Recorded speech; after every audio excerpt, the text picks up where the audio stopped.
Nashville has issued a severe thunderstorm warning for northeastern Dixon County in Middle Tennessee, southeastern Cheatham County in Middle Tennessee, until 4 p.m. Central Daylight Time.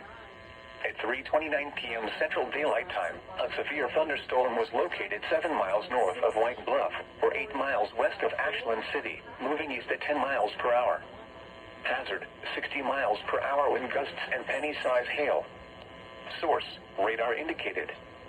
Impact, expects damage to roofs, siding, and trees. Locations impacted include Ashland City, White Bluff, Kingston Springs, and Pegram.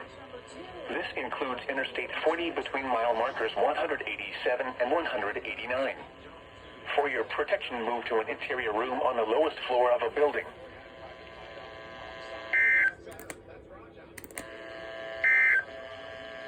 The National